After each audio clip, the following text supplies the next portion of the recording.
Tuna ratiba hapa ili tuwafahamishe kinaanza kipi, kinafuata kipi na kinamalizia kipi, na waomba tufanye hivyo.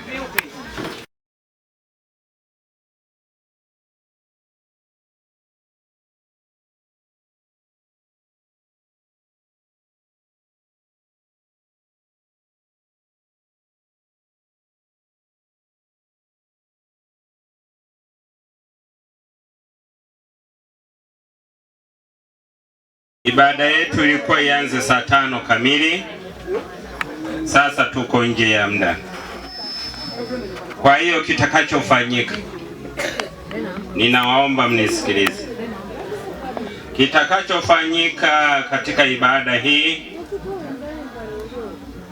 kwanza watu wote ndani ya ukumbi huu ambao tayari umeandaliwa kuanzia saa 5 mpaka saa 7, baba paroko na watu wote waliopo watakuwa katika ukumbi, ibada ikiendelea. Baada ya hapo tutakwenda makaburini. Baba paroko na watu wote waliopo, kwa hiyo tutaongozana kwenda makaburini.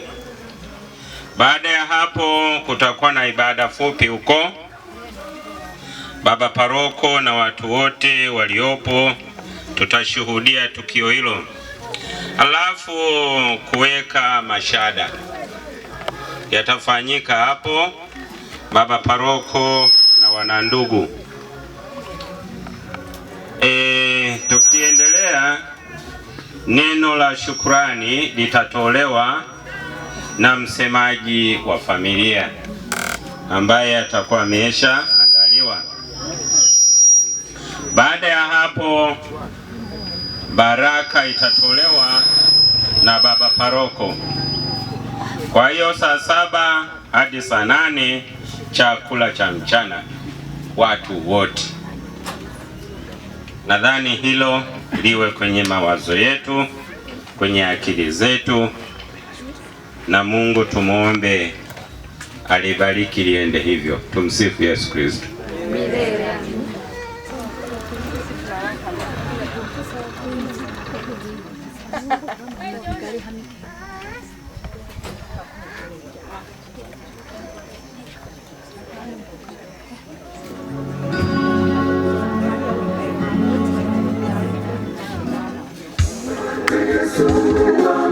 Asante Yesu wangu, asante Yesu wangu, asante Yesu wangu, nakushukuru Yesu, nakushukuru sana. Mungu huwa anaonyesha tu kila wakati. Kwa sasa tayari padri ameshafika. Kuna kitu ambacho sikuwaambieni. Wakati wa mambo haya yanaendelea, kutaimbwa wimbo maalum kwa ajili ya marehemu. Kwa hiyo wanakwaya watawimba kuhusiana na ndugu yetu aliyeitwa na Mwenyezi Mungu, Laurencia Matias. Kwa hiyo wote, wakati wimbo unaimbwa, basi kwa heshima tutasimama. Kwa heshima tutasimama. Kwa hiyo muda ukifika mtapewa taarifa. Tumsifu Yesu Kristo. Nakushukuru sana kwa zawadi ya maisha na baraka wamejaliwa, ndio upendo wa ajabu ulionaye Mungu wangu, nitaimba kushukuru kwa sawa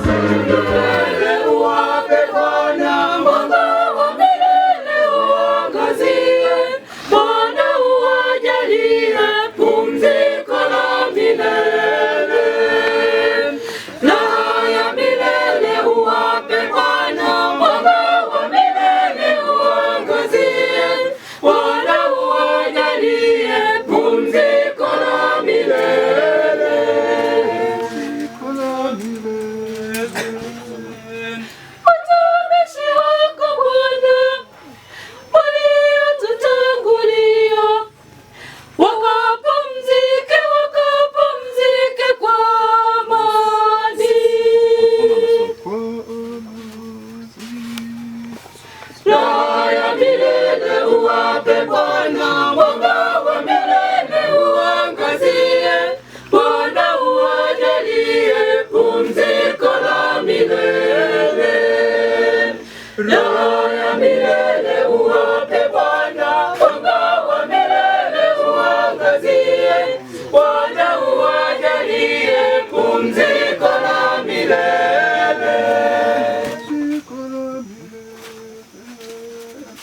Huko waliko mbinguni wape furaha tele, wakapumzike kwa amani. Raha ya milele uwape Bwana, mwanga wa milele uangazie. Bwana uwajalie pumziko la milele. Raha ya milele uwape Bwana, mwanga wa milele uangazie. Bwana uwajalie pumziko la milele.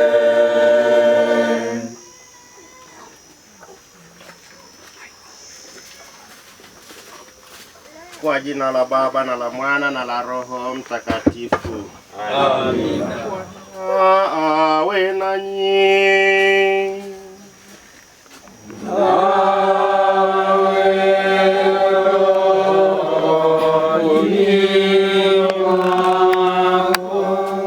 Mpendo wa familia ya Mungu, tumekusanyika hapa kwa mapendo makubwa kumkumbuka na kumwombea mpendo wetu Laurencia Matias, ili kama kuna namna ambayo bado Mungu hajamstahilisha kuingia katika ufalme wake wa mbinguni, basi azidi kumtakasa na kumuingiza katika ufalme huo ambao lilikuwa tamanio lake akiwa hapa duniani na ni tamanio letu pia.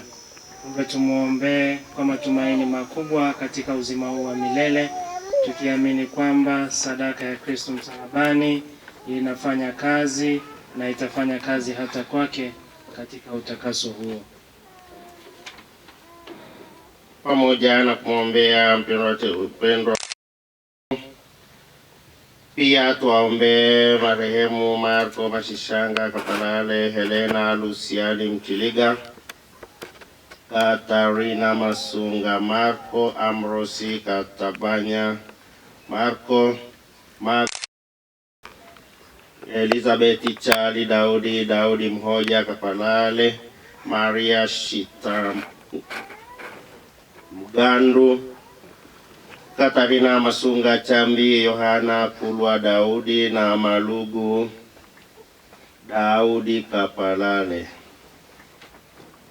Raha ya milele uwape e Bwana, na mwanga wa milele uangazie. Wapumzike kwa amani. Amina. Ndugu zangu, tukiri dhambi zetu tupate kustahilishwa kuadhimisha mafumbo matakatifu. Kwani nimekosa mno kwa mawazo, kwa maneno, kwa matendo na kwa kutotenda. Nimekosa sana. Ndiyo maana namuomba Maria mwenye heri, bikira wote. Nanyi ndugu zangu, mniombeeni kwa Bwana Mungu wetu. Mungu Mwenyezi atuhurumie kwenye uzima wa milele. Amin.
mtumishi wako Laurensia vifungo vyote vya dhambi.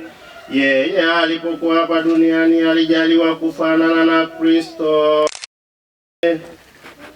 Atakapofufuka akapate raha ya utukufu pamoja na watakatifu wako.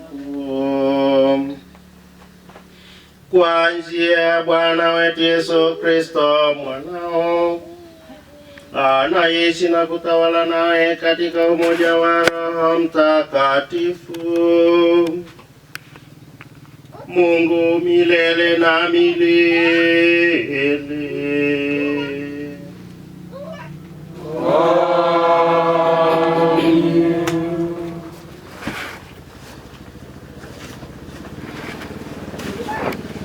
Pili kwa Wakorinto sura ya 5 aya ya 1 hadi aya ya 10. Maana tunajua kwamba hema hii ambamo tunaishi sasa hapa duniani, yaani mwili wetu, itakapong'olewa, Mungu atatupa makao mengine mbinguni, nyumba ya milele iliyo. Sasa katika hali hii tunaugua tukitazamia kwa hamu kubwa kuvikwa makao yetu yaliyo mbinguni. Naam,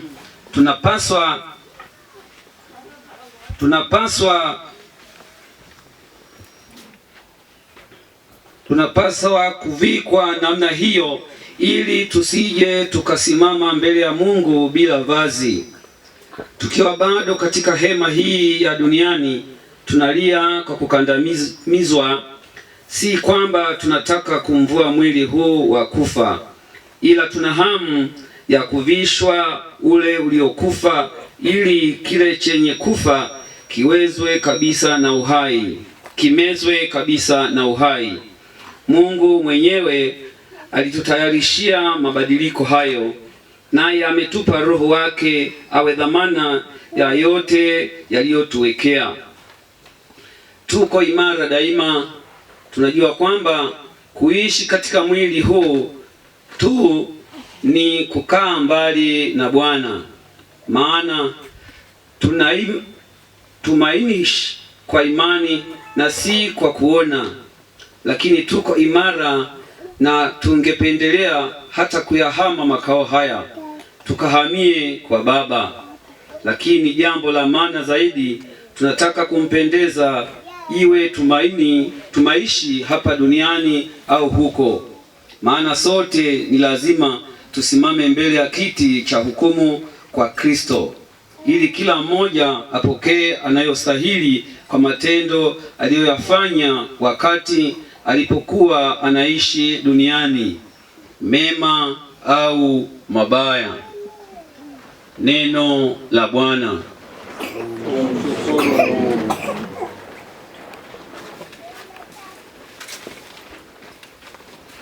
Bwana ndiye mchungaji wangu, Bwana ndiye mchungaji wangu, sitapungukiwa na kitu, sitapungukiwa na kitu, sitapungukiwa na kitu. Bwana ndiye mchungaji wangu, Bwana ndiye mchungaji wangu, sitapungukiwa na kitu, sitapungukiwa na kitu, sitapungukiwa na kitu.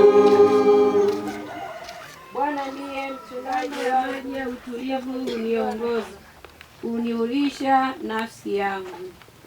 Sitapungukiwa na kitu, sitapungukiwa na kitu. Bwana ndiye mchungaji wangu, Bwana ndiye mchungaji wangu, sitapungukiwa na kitu, sitapungukiwa na kitu, sitapungukiwa na kitu. Bwana ndiye mchungaji wangu, Bwana ndiye mchungaji wangu, sitapungukiwa na kitu, sitapungukiwa na kitu, sitapungukiwa wana kitu. Uniongoza katika njia za haki kwa ajili ya jina lake. Naam, nijapopita katikati ya bonde la uvuli wa mauti, sitaogopa mabaya, kwa maana wewe upo pamoja nami. Gongo lako na fimbo yako yanifariji.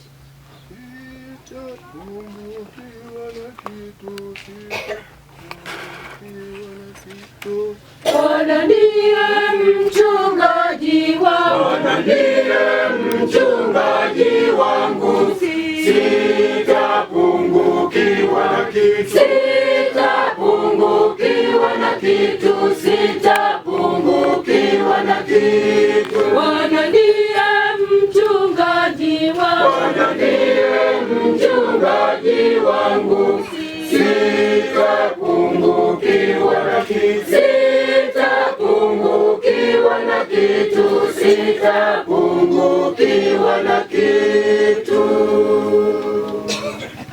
Haleluya, haleluya, haleluya, haleluya, haleluya, haleluya,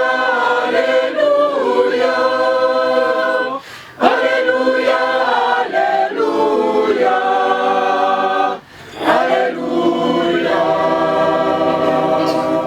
Ewe Baba wa Bwana wetu Yesu Kristo, uyatie nuru macho ya mioyo yetu, ili tujue tumaini la mwito wake jinsi lilivyo. Haleluya.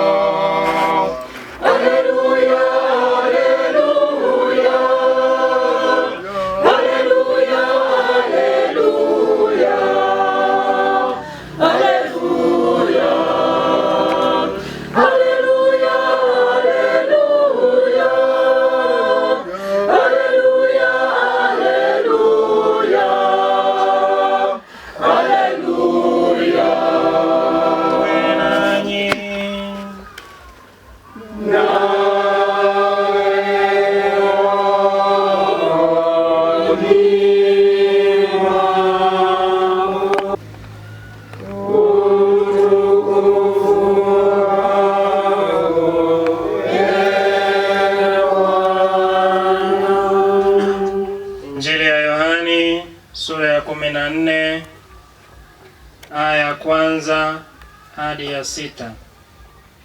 Yesu aliwaambia, msifadhaike mioyoni mwenu, muaminini Mungu, niaminini na mimi pia. Nyumbani mwa Baba yangu mna makao mengi. Kama isingekuwa hivyo, ningalikwisha waambieni. Sasa nakwenda kuwatayarishieni nafasi. Nitarudi na kuwachukueni kwangu, ili nanyi muwe pale nilipo mimi. Mnajua njia ya kwenda huko ninakokwenda. Toma akamuuliza, Bwana, hatujui unakokwenda, tutawezaje basi kuijua hiyo njia? Yesu akamjibu, mimi ni njia na ukweli na uhai. Hakuna awezaye kwenda kwa Baba ila kwa kupitia kwangu. Neno la Bwana.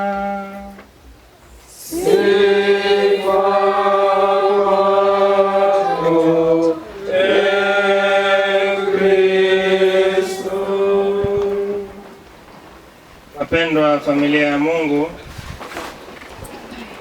tumekusanyika leo kwa matumaini na mapendo makubwa kwa mpendwa wetu huyu Lucrecia Mathias, ambaye tunamkumbuka, tunamuombea na kuzidi kumwenzi kwa mapendo hayo, lakini zaidi tunaunganishwa na tunakutana hapa kwa matumaini na mapendo hayo kwa sababu ya ahadi ya Bwana wetu Yesu Kristo ya ufufuko wa wafu, ya uzima wa milele ijayo.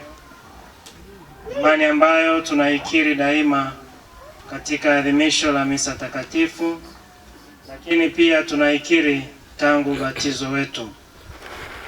Na tumesikia vyema katika waraka wa pili wa Mtume Paulo kwa Korinto, waraka ambao aliuandika akiwa katika maumivu na taabu nyingi kutoka kwa watesi ambao waliingia kule Korinto na kupindua mafundisho ya Paulo juu ya uzima wa milele. Na Paulo, sehemu hii tuliyosikia leo, anawaandikia kuzidi kuamsha ari na matumaini yao juu ya uzima wa milele, juu ya ufufuo wa wafu, kwamba duniani hapa tumeweka hema kwa muda.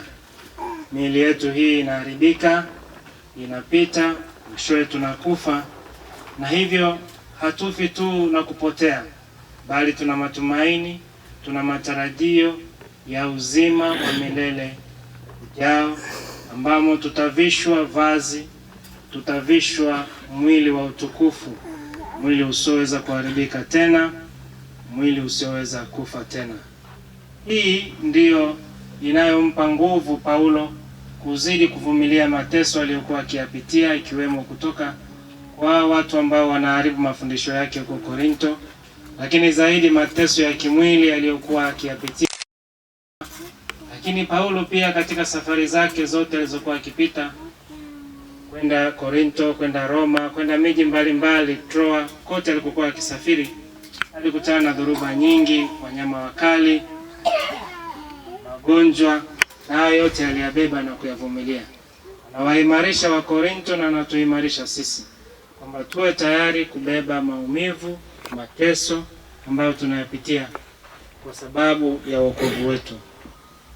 Sio mateso ambayo ni ya kujitakia, yasiyokuwa na thamani yote katika wokovu, bali mateso kama ya Paulo ambayo aliyapitia, na ambayo pengine mpendwa wetu tunayemkumbuka leo kwa nafasi yake pia aliyapitia hapa duniani, taabu na mahangaiko ya familia, ya ndoa, ya kazi za hapa na pale, magonjwa na mengine ambayo aliyapitia hapa duniani. Aliyabeba na kuyavumilia kwa matumaini, akiamini kuna uzima wa milele, kuna ufufuo wa wafu.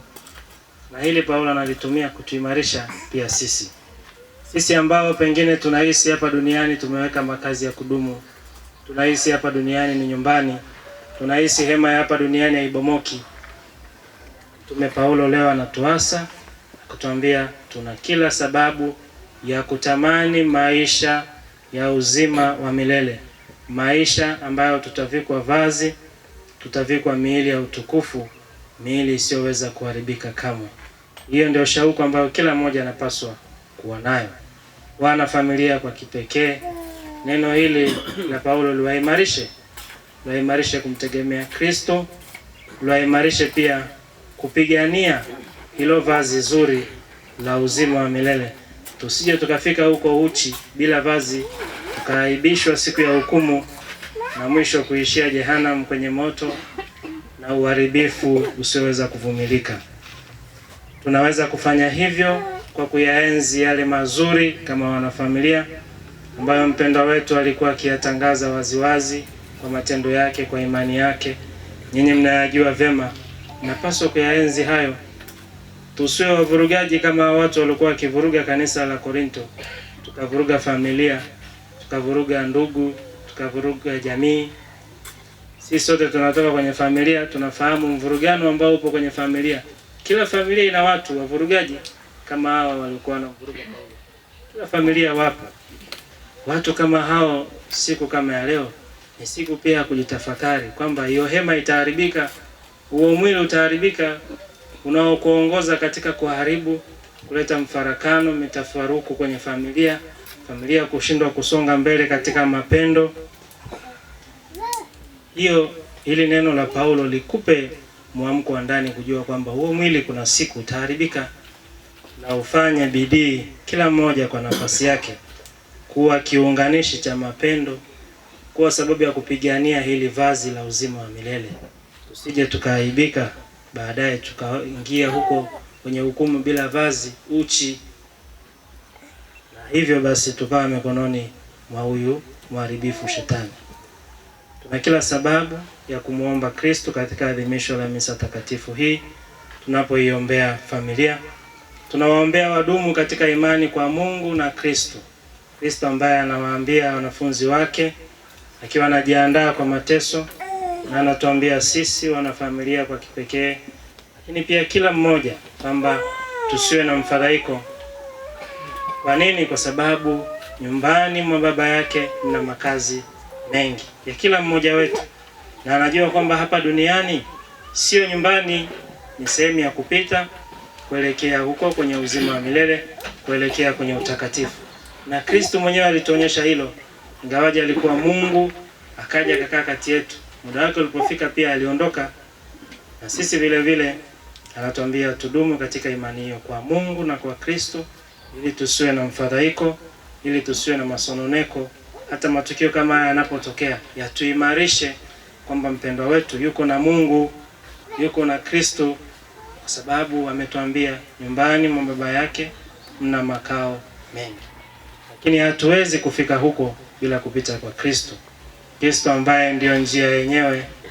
Hatuwezi kufika huko bila kumwamini Kristo. Kristo ambaye ndio ukweli wenyewe. Lakini pia hatuwezi kufika huko bila kumtumainia Kristo, kwa sababu Kristo ndio uzima wenyewe. Kwa hiyo tunayo faraja kubwa kwamba leo ametuambia waziwazi, mnataka kupata vazi la uzima wa milele, mnataka kupata sehemu katika makao hayo ya mbinguni, basi mimi ndio njia, ndio kweli, ndio uzima wenyewe. Tukifuata Kristo, tukiwa tayari kumwiga kwa maneno, kwa matendo na maisha yetu kwa ujumla, tutafika huko tunakokutazamia, tunakokutamani. Na ndiyo maana katika adhimisho kama hili, kama kuna mahali ambapo huyu mpendwa wetu tunayemwombea, huyu mpendwa wetu tunayemkumbuka leo, alipungukiwa katika kumwamini, kumfuata na kumtumainia huyu Yesu, huyu njia, huyu ukweli, huyu uzima, basi Mungu azidi kumtakasa huko toharani aliko, na baadaye aweze kumvisha vazi hilo la kuingia katika ufalme wa mbinguni, karamu hiyo ya mbinguni. Muhimu sisi ambao tuko bado hai, tuna kila sababu ya kuendelea kujifunza kwa Bwana wetu Yesu Kristo, kujifunza kuteseka kwa ajili ya yale ambayo tunayatamani, kujifunza kujikatalia, kujifunza kuwa watu wa mapendo, watu wa amani kama Kristo mwenyewe alivyofanya, kuwa sehemu ya kuunganisha familia na jamii na sio kuitenganisha. Kama kuna namna yoyote, ndugu mwana kanisa mwenzangu huko hapa, wewe ni sababu ya mtengano, mvurugano wa familia, wa jamii, wa jumuiya ndogo ndogo za Kikristo, wa parokia, na kila sababu ya kutafakarishwa na maneno haya ya Paulo, maneno haya ya Kristo. Hapa sio makazi ya milele, unapita. Sasa unapitaje katika hali hiyo? Unapitaje katika hali hiyo ya kufarakanisha watu? Utanyimwa hilo vazi ambalo Kristo ametuahidi. Tutakosa thamani ile ya Kristo ambayo ametufia msalabani kwa damu yake, akajitoa uhai kwa ajili yetu sisi. Tutakosa hiyo thamani kwa sababu tu ya kuwa watu wa kukataa mapendo kwenye jumuiya zetu.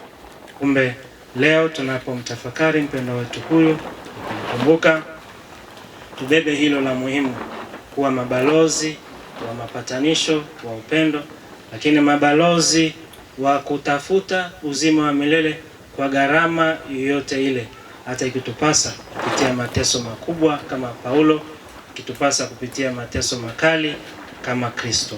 Tumsifu Yesu Kristo.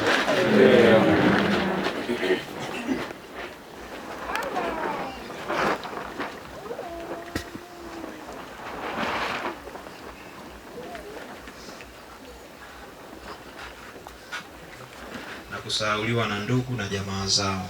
Bwana, wakusanya watoto wote walionyimwa maisha duniani kwa kuuawa katika utoaji mimba. Bwana, amshe ndani yetu sisi tulio bado hai duniani matumaini ya kukaribishwa nawe mbinguni. Bwana, tusaidie kupokea kifo kama sehemu ya maisha yetu. Bwana, kuomba utusikie. Baba, Bwana wa makao ya milele, tunakuletea maombi yetu kwa njia ya mwanao Yesu Kristo, Bwana wetu, anayeishi na kutawala milele na milele. Amina. Wale ambao wako tayari kujongea meza ya Bwana wanyoshe mikono.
mikononi mwako kwa sifa na utukufu wa jina lake, na pia kwa mafaa yetu sisi na mafaa ya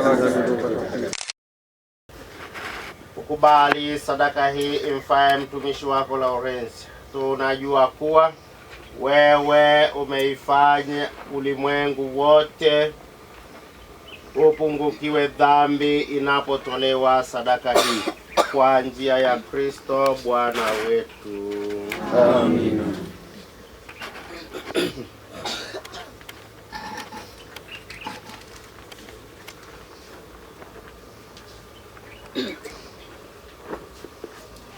Bwana awe nanyi.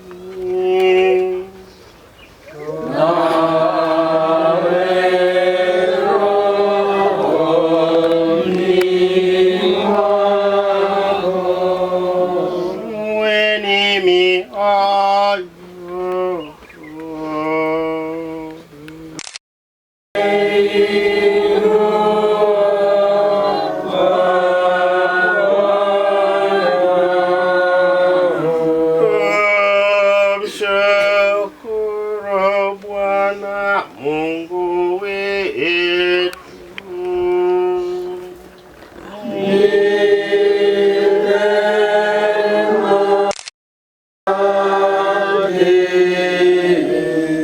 Kweli mema na haki, tendo la kufana la kuleta wokovu. Tukushukuru daima na popote, e Bwana Baba uliye mtakatifu, Mungu mwenyezi wa milele. Ingawa tunastahili kufa, lakini unatuhurumia kwa neema yako, kwamba tukiisha kuangamizwa na mauti kwa sababu ya dhambi, tunakombolewa kwa njia ya ushindi wa Kristo na kuitwa tena pamoja naye kwenye uzima. Kwa hiyo sisi pamoja na nguvu za mbinguni tunakutukuza daima hapa duniani, tukisifu bila mwisho adhama yako kwa sauti kuu.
Chemchemi ya utakatifu wote, tunakuomba uvitakatifuze vipaji hivi kwa nguvu ya Roho wako, ili viwe kwetu mwili na damu ya Bwana wetu Yesu Kristo.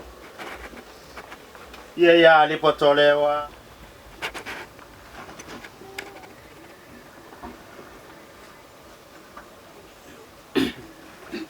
fumbo la imani. Ee Bwana, tunatangaza kifo chako na kutukuza ufufuo wako mpaka utakapokuja. Kwa hiyo, e Bwana, tunapoadhimisha ukumbusho wa kifo na ufufuko wake mwanao, tunakutolea mkate wa uzima na kikombe cha wokovu. Tunakushukuru kwa kuwa umetustahilisha kusimama mbele yako na kukutumikia. Pia tunakusihi kwa unyenyekevu, ili kwa kushiriki mwili na damu ya Kristo tukusanywe na Roho Mtakatifu tupate kuwa jamaa moja. E Bwana, ulikumbuke kanisa lako lililoenea popote duniani. Ulikamilishe katika mapendo, pamoja na Baba Mtakatifu wetu Francisco na askofu wetu mkuu Protas Kanali Rugambwa na waklero wote. Mkumbuke mtumishi wako Laurensia uliyemuita kwako kutoka dunia hii. Ujalie ili yeye aliyeshirikishwa kifo cha mwanao kwa ubatizo ashiriki pia ufikira mwenye heri mama wa Mungu, na mtakatifu Yosefu mume wake huyo bikira, mitume wenye heri na watakatifu wote waliokupendeza tangu kale. Tustahili kushiriki uzima wa milele na kukusifu naye na ndani yake, wewe Mungu Baba Mwenyezi, katika umoja wa Roho Mtakatifu, unapata heshima yote na utukufu milele na milele. Amen. Kwa kulitia agizo la Mwokozi wetu na tukifuata mafundisho yake ya kimungu, tunathubutu kusema: Baba yetu uliye mbinguni, jina lako litukuzwe, ufalme wako ufike, utakalo lifanyike duniani kama mbinguni. Utupe leo mkate wetu wa kila siku, utusamehe makosa yetu kama tusitutie katika kishawishi, lakini utuokoe maovuni. E Bwana, tunakuomba utuokoe katika maovu yote, utujalie kwa wema amani maishani mwetu, kusudi kwa msaada wa huruma yako tuopolewe daima na dhambi, wala tusifadhaishwe na jambo lolote tunapotazamia tumaini lenye heri na ujio wa Mwokozi wetu Yesu Kristo. Kwa kuwa ufalme ni wako na nguvu na utukufu hata milele. E Bwana Yesu Kristo, aliyewaambia mitume wako, amani na waachieni, amani yangu na wako, usizitazame dhambi zetu ila tu imani ya kanisa lako. Upende kulijalia amani na umoja kama yalivyo mapenzi yako, unaishi na kutawala milele na milele. Amen. Amani ya Bwana iwe daima nanyi. Na iwe rohoni mwako. Mpeane amani.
walioalikwa kwenye karamu ya mwana kondoo.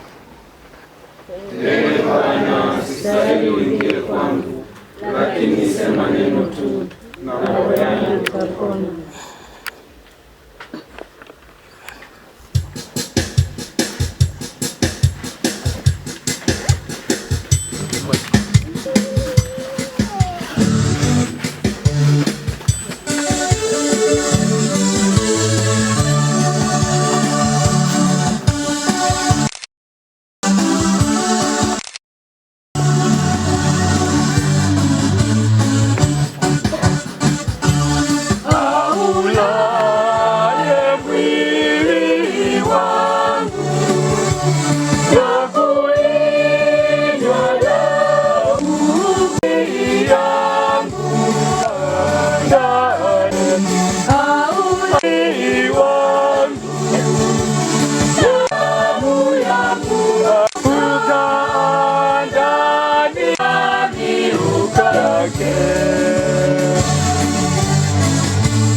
Awabariki Mungu Mwenyezi, Baba na Mwana na Roho Mtakatifu.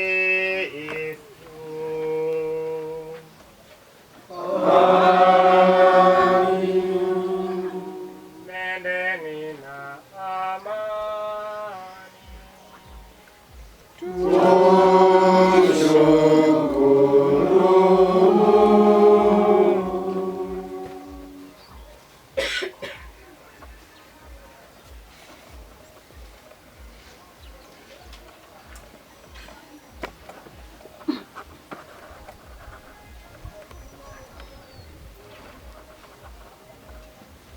Laloni kwa ajili ya baraka.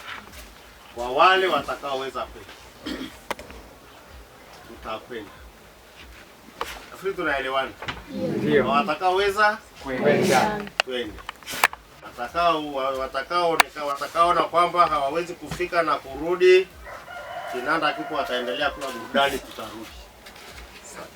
Asante. Jamani, tuanze. Ulinzi wako mzazi mtakatifu wa Mungu, usinipe tuomba katika shida zetu, utuokoe siku zote katika hatari. Bikira mtukufu mwenye baraka. Baba na Mwana na Roho Mtakatifu. Amina. Moja ni la jirani, moja la upande wa kina mama. Atakula mdomo mkubwa siku moja ile kwa majirani. Basi inatosha. Mboa.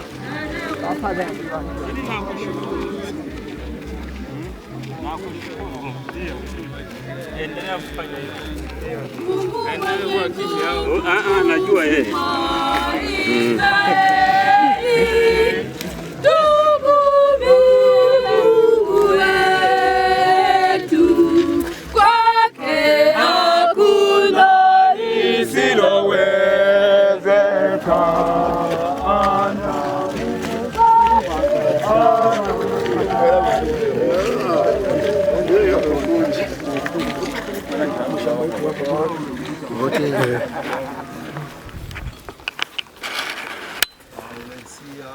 Matias Ndamo. Kuzaliwa tarehe 22/67.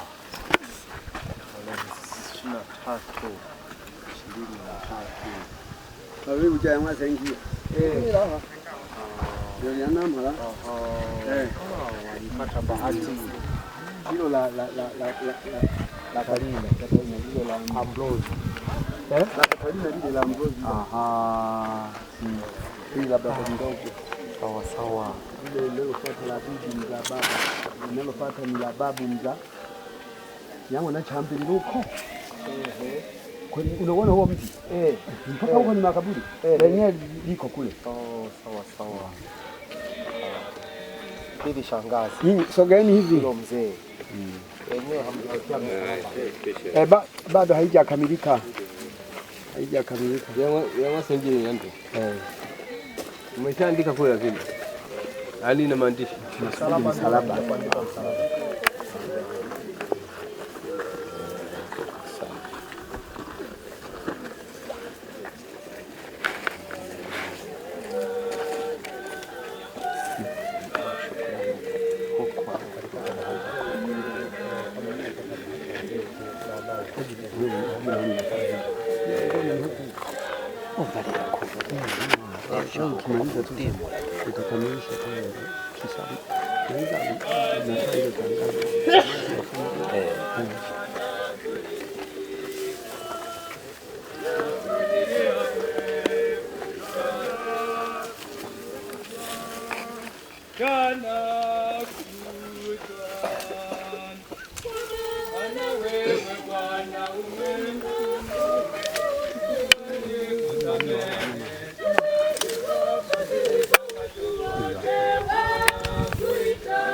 Tuombe.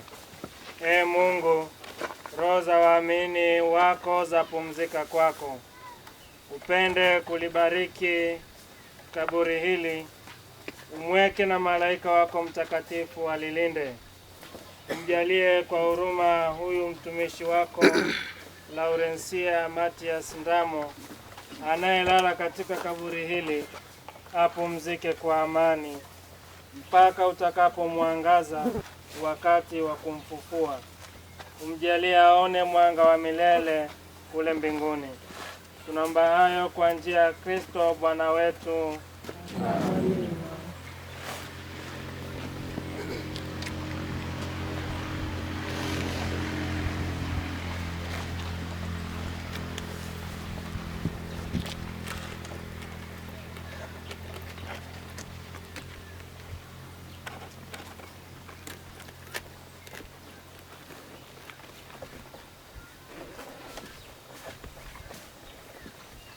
Baba yetu uliye mbinguni, jina lako litukuzwe, ufalme wako ufike, utakalo lifanyike duniani kama mbinguni.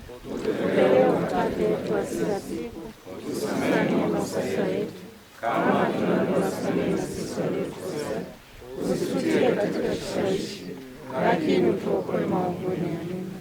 Salamu Maria, umejaa neema, Bwana yu nawe, umebarikiwa kuliko wanawake wote, na Yesu mzao wa tumbo lako umebarikiwa.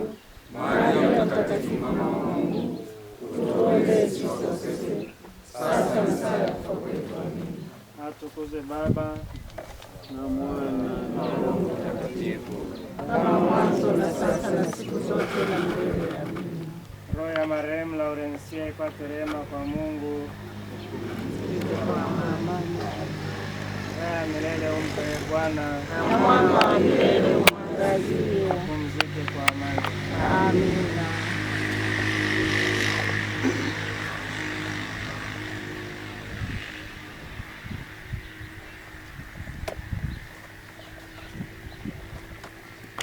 Tumsifu Yesu Kristo. Amina. Muda huu ni wa kuweka mashada hapa. Nitasoma kama iwezekanavyo. Familia ya Innocent Kapalale, jongea hapa mahali. Wajiandae kaka, dada, watoto wa marehemu.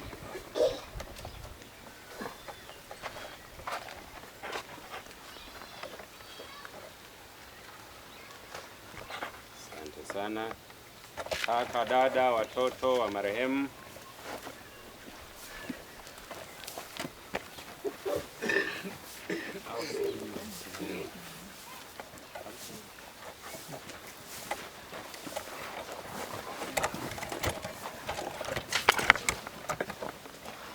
Wakati huo familia ya ukoo wa Mashishanga, nasoma jinsi ilivyoandikwa. Familia ya ukoo wa Mashishanga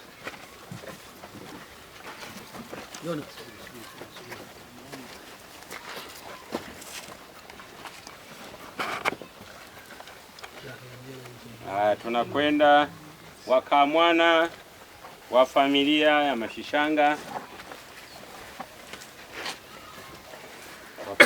wakamwana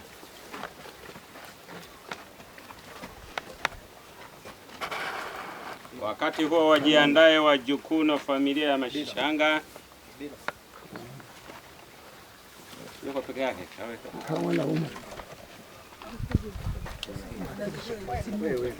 wakilishi.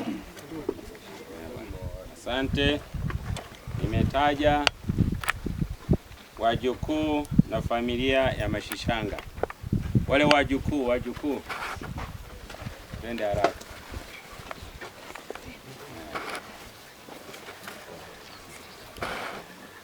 Sasa msogee wote tayari eti?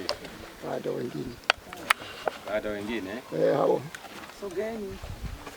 Haya, tunaendelea. Ndugu na jamaa wote toka Dar es Salaam, ndugu waliotoka Dar es Salaam,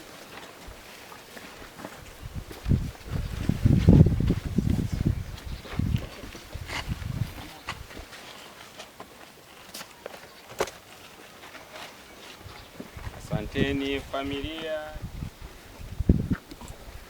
asante. Tunakwenda familia ya Cheyo.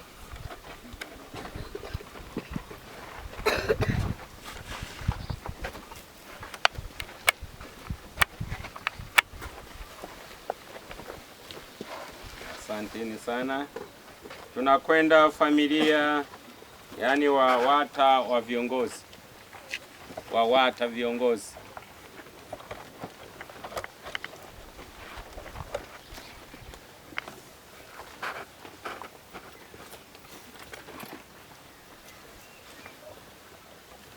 Wakitoka hao wanaingia Fatima Utume.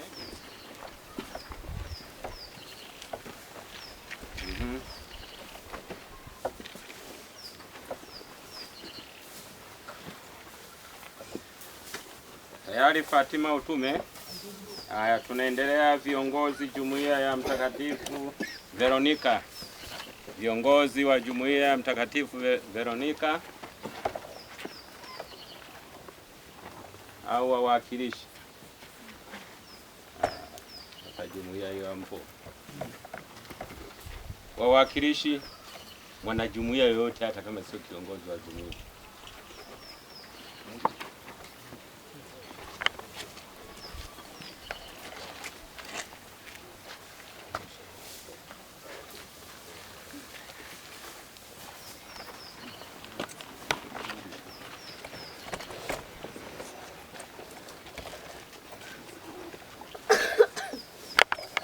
Tunakuja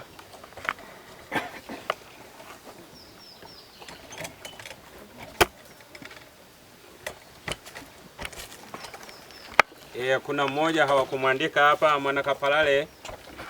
Subiri na huyo anakuja.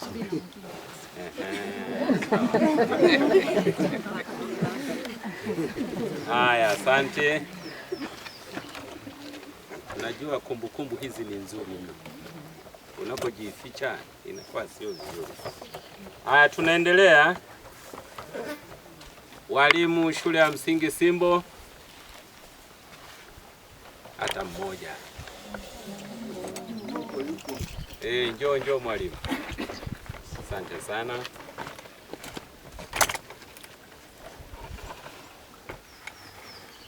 Haya, tunakuja wananzengo wawili, jinsia zote, me na ke. Karibuni. Abo dumbo kerato. Asanteni sana. Tunakuja viongozi wa kwaya. Asante. Mama Teddy yupo? Nipo. Fanya haraka basi. Usiseme tumekusahau, hapana.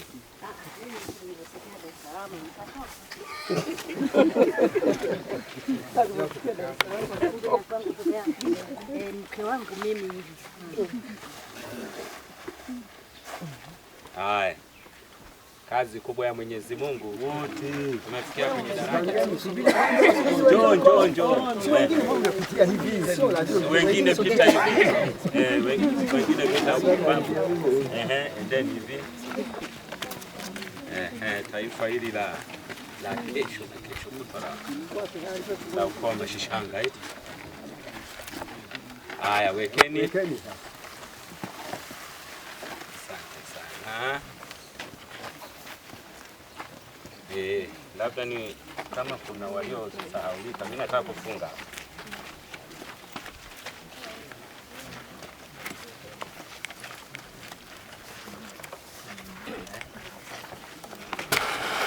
Haya, aliyetufanikisha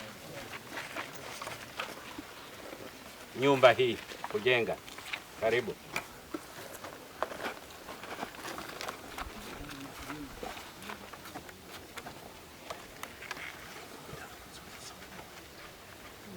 Haya, familia ya Andrea Kibuda na hama hapo.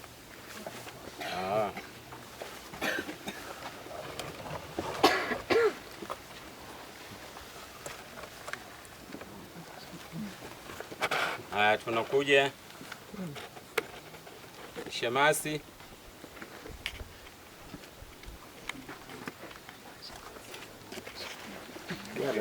Tosha hiyo.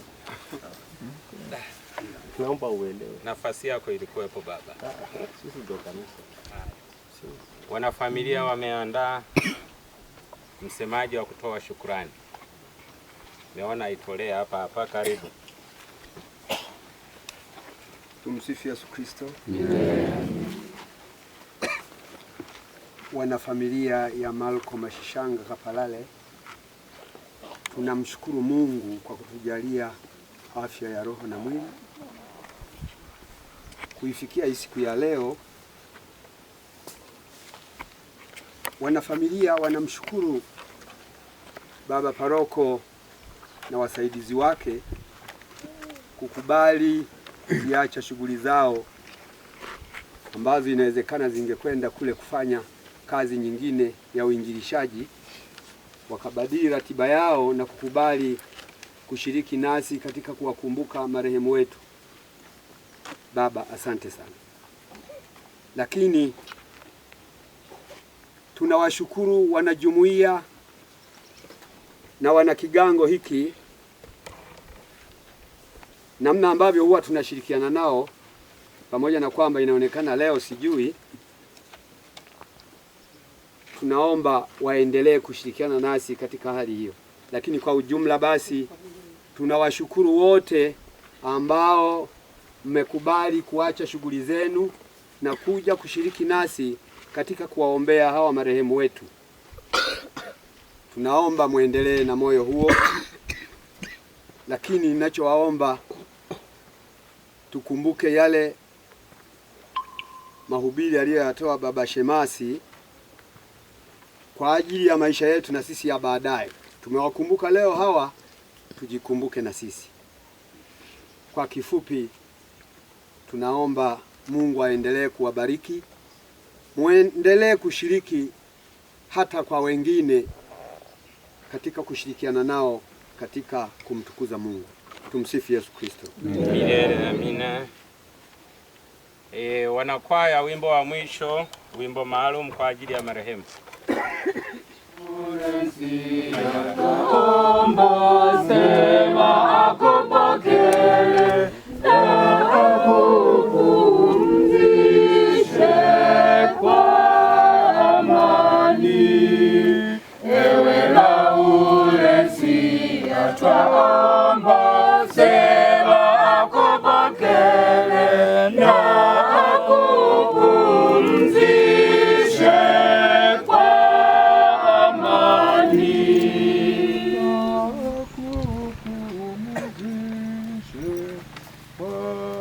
amani. Sisi wana Laurensi, twaomba sema akupokee na akupumzishe kwa amani.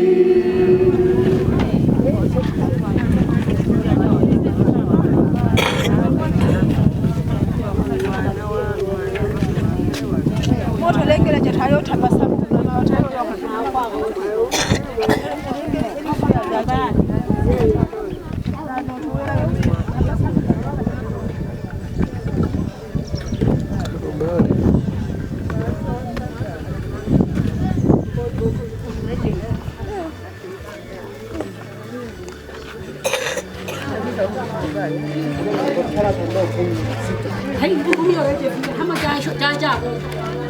Oa!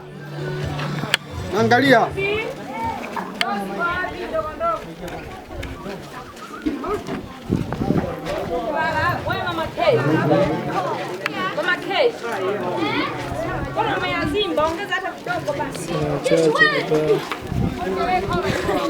Kataweza kuwasili nizilika wewe.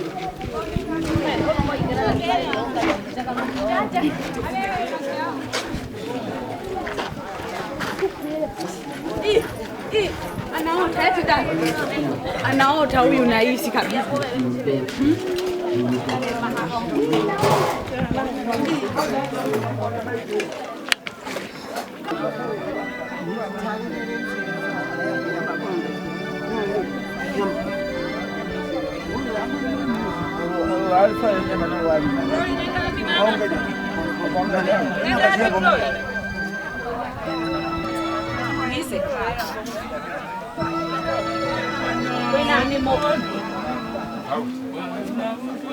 Na mtunzi huyo huyo.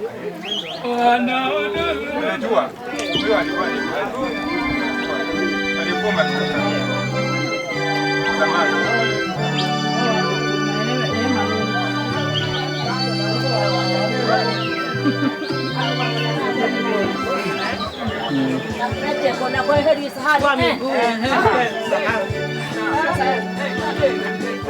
Jamani, unifuka sana.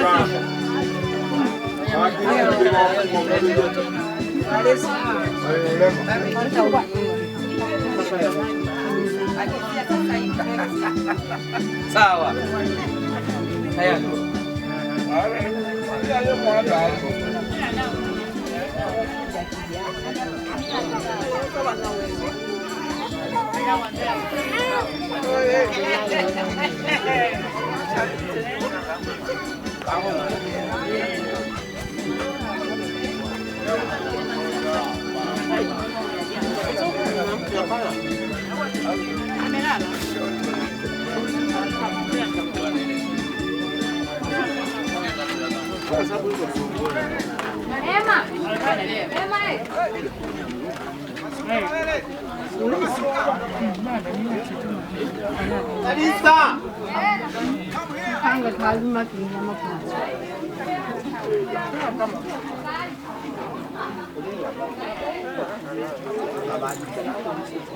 Wote hivi wako wapi? Nakuja.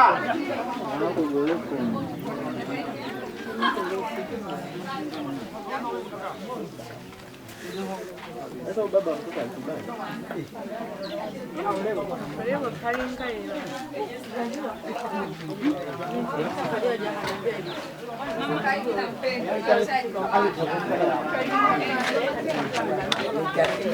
Ya kunywa baba.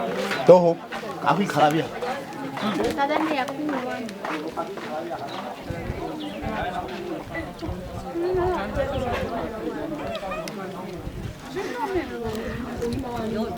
Wino wapi shaka bado teska tu.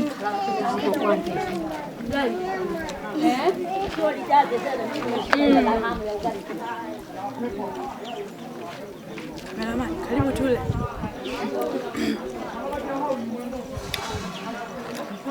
Inaonekana ninatonga mdomoni.